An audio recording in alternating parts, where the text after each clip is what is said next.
זה די נדיר, ויש אומרים אגדי.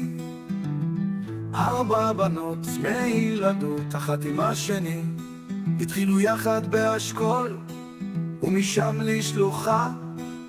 לאן שלא פונות, הן צמודות אחת לשנייה. יש אחת בשם האיה מלאה בשמחה,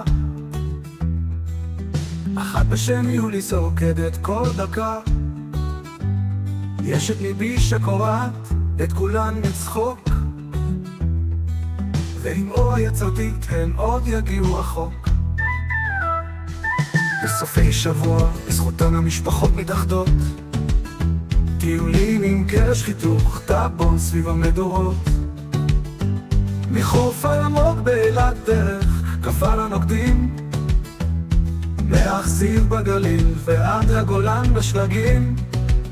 על חוגים ביחד בזכותן המטרות, הכל מהכל וההורים בחובות. אקורדנט צופים כדור יד ובכולה, כדור אף מכבי על חשבון ולישה.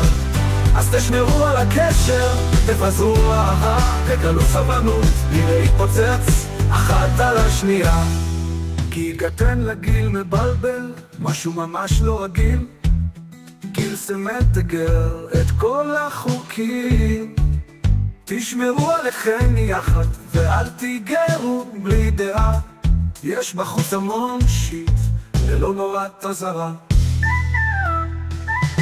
זהו, סיימנו לחפור בתור ההורים, בקרוב תתעופפו ונחזור לחיות כמו רווקים. אוהבים אתכם תמיד, גם כשקורה משהו רע, כמו לב שבור או חדשקון בגודל פערה. לא משנה כמה מביך, כמה עצוב, ואם יש דמעות בעיניים, אנחנו תמיד כאן בשבילכם, אז אל תחשבו פעמיים.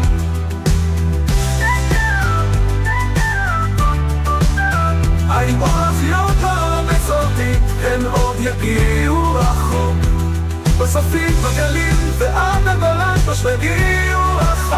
אז חוגים ביחד בזכותך, המשפחות מתאחדות, טיולים עם קרש, חיתוך דמות סביב המדורות. מחוף העמוק באילת דרך כפר הנוקדים, מאכזיב בגליל ועד הגולן בשלגים.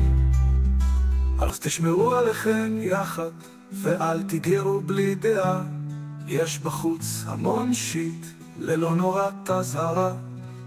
זהו, סיימנו לחפור בתור ההורים, בקרוב תתעופפו ונחזור לחיות כמו רווקים או רווקים.